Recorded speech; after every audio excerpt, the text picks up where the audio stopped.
These are the two things that dominate most of my work. Let's start with the flags. Before World War II, the world was imperial. You had a series of sequestered imperial systems that fought among themselves. They did not allow parts of their manufacturing system to be a rival or even a partner, because if something went wrong somewhere, anytime, anywhere, you could lose access to whatever it was in the system that you needed to function. So it was all kept in-house. These competing systems ultimately led to World War II. And at the end of the war, the Americans tried something different. We drew our allies together at Bretton Woods, and we said that we were going to use our navies to patrol the oceans for everyone, so that anyone could go anywhere at any time and interface with any partner, access any commodity, participate in any supply chain, and sell into any end market. If in exchange, we could write your security policies versus the Soviets. We bought an alliance. And we know this is free trade, and we know this is NATO, and we know this is globalization. But the Cold War ended 30 years ago, and in the last 9 American presidential elections, the guy who wanted an internationalized system lost. And in this last race, there wasn't even a globalist in the race. Americans are done. Second, the graphics with the Canadian flags on them. These are demographic profiles. Children at the bottom, young adults, retirees at the top. Mortality tends to build it into a pyramid like you have on the left with Canada in 1965. Now, this is a normal profile, and whenever you have your bulge below roughly age 40, it's all about consumption as people spend money on cars and kids and college and homes. A system like Canada in 1965 is very high octane for growth. All that consumption is what drives most systems. It also tends to be mildly inflationary because people are consuming more than they can produce. But if you fast forward to 2020, the graphic on the right, the picture's changed. And it's changed in large part because of globalization. See, when globalization happened in the late 1940s, it brought the technologies of industrialization with it. And we all moved off the farm and we all moved into town. And when you do that, you have fewer kids. And if you fast forward 60 years, you start running out of 60-somethings. So in Canada, industrialization for the most part was completed by 1970, and that's when the bottom fell out of the Canadian birth rate. So Canada today is running out of 50-year-olds. They've already run out of 40-year-olds and 30-year-olds and 20-year-olds and teens. And the only reason that the Canadian demography doesn't collapse in on itself is Canada is the most pro-immigration country on earth. Now, a system like this tends to be really wealthy because whenever you have a lot of adults, especially older adults with fewer kids, the money that they used to spend on raising children is then spent on more conspicuous consumption. It generates a lot more interesting economic activity until you approach retirement. And then all of the money gets shoved away into the retirement savings. That's what's going on in Canada right now. We're at that moment, the breath before the plunge, the last moment before mass retirement. That takes us a lot of interesting directions. Now, what's going on now is the globalization system is collapsing.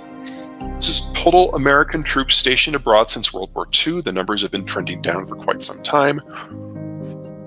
On the off chance you haven't read a newspaper in the last year, that yellow bar is in the process of going from its final couple of hundred to 0. The United States no longer has a military footprint around the world necessary to maintain globalization, even if they wanted to. It's not that we Americans have decided to leave. It's that we've already left. And what is left of the global trade system is simply coasting on inertia. The Americans couldn't protect it if they wanted to. But disrupt it, oh yeah. Blue lines are the major trade lanes. The red circles are the major choke points of those trade lanes. Now, there are 8 choke points in the world. 7 of the 8 are in the Eastern Hemisphere. 6 of those are along the line that Europe and Asia are utterly dependent upon for their trade. And 6 of them are along energy routes that keep the lights on in Asia.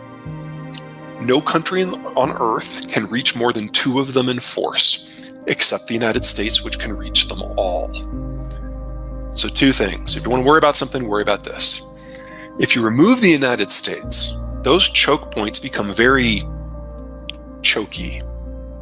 And second, if you flip U.S. policy, because the U.S. isn't dependent upon trade, that was the bribe. The U.S. is not dependent on trade, its competitors are. Then the United States has the ability to easily disrupt any competitor's economic capacity. Our whole lives, we have thought of the United States as the guarantor of stability. It's time to start thinking of the United States as an agent of disorder rather than order. And the timing couldn't be worse. Here are a number of major economies' demographic structures in the year 2000, the height of globalization. And it was kind of perfect because you had a number of countries that were younger and consumption-led, and then a number that were demographically older, and so were more export-led. Canada then, Canada today. But 20 years later, we're all 20 years older, and the balance has shifted, and not in a good way, because the consumption-led countries are aging into export-led, and the export-led are aging into mass retirement. The time that we think of as normal, the post-Cold War era, when everyone was in balance, and when the ceiling was being held up and there was no threat of war, that was an unprecedented geopolitical moment, which overlapped with an unprecedented demographic moment. And it will never come again. Now, the United States is a little different. The demographic structure is a little bit more of a chimney. And we need to focus on the various generations so you can understand what's happening on with workforce and inflation. So first of all, the baby boomers, they are the largest generation we have ever had in the United States as a percentage of the population. And all baby boomers, like all generations, do everything together.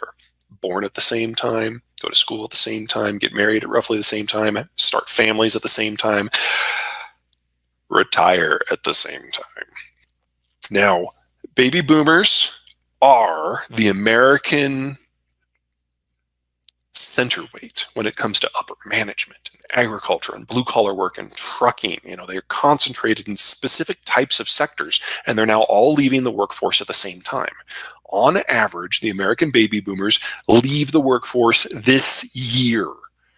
So we have already passed the peak, and we're about to have an accelerating slide in terms of their consumption, their investment, and above all, their work hours. Now, for the Americans, this is going to seem really dramatic. And, Americans love their drama. And that's because we've always had a backstop in the Mexicans. Mexican in-migration from their relatively young demography has supplemented the United States for quite some time.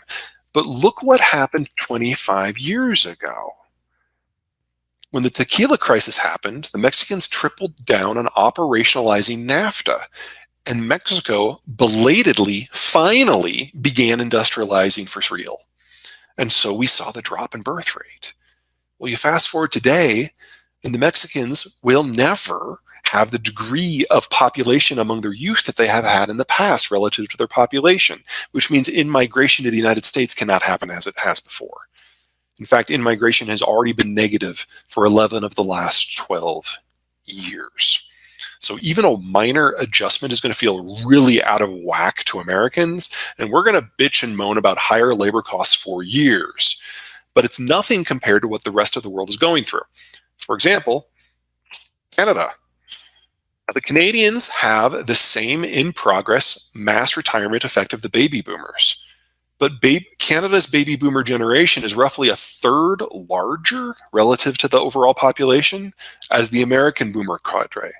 So you should expect the impact upon the Canadian workforce to be similarly larger, the impact upon government finances to be similarly more painful.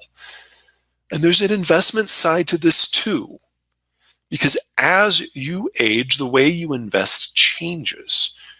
When you're 35 and you have a very small income, you save very little for the future. When you're 50, you have a larger income and you save a larger percentage of it. Your velocity of capital explodes. And when you're 64 3/4 and it's your last paycheck, every dime you have, you shove away into your retirement accounts. As you age, your velocity of capital increases with you. Now, the gray bar, that is the net wealth of your average Canadian by decade. You can see as it rises up, and then you retire, and then it starts to fall. Now, the United States is the orange bar, and I don't want you guys to have cringe concerns here because we cheat. One of the reasons that the United States numbers are so high is because this is average. This includes the American top 1%. The American numbers are huge because half of all financial assets in the United States are held by the 1%. Now, there's a number of takeaways from this. First of all, we are in the most capital-rich moment in human history, and it ends this year. Because this year, the baby boomers around the world reach that tipping point, and we'll have lost half of them from the workforce at some point in this year. They will never come back. Their investment dollars will never come back. Second, there is a partial patch in the United States because of inequality. Because when you retire with $100 million, you know you're not going to need all of it. And so you'll keep roughly a quarter of it actively engaged. You'll probably start bequeathing a third of it to your children or the next generation or to charities. The money doesn't remain locked up in a glacier until you pass. But that only happens in blindingly, ragingly inequality in unequal societies that have deep financial markets. And there are only two of those, the United States and Luxembourg. That's it. Everyone else is a lot more like Canada, which means you guys should expect to see the velocity of capital go in a screaming reverse. Because after you retire, you can't stay in risky assets. You can't risk foreign currency risk. You have to liquidate your stocks and your bonds, and you go into government debt and cash. And then you just whittle away at that until you pass, which means until you die, that money is not available for society writ large. That's the capital crunch we're going to see starting later this year.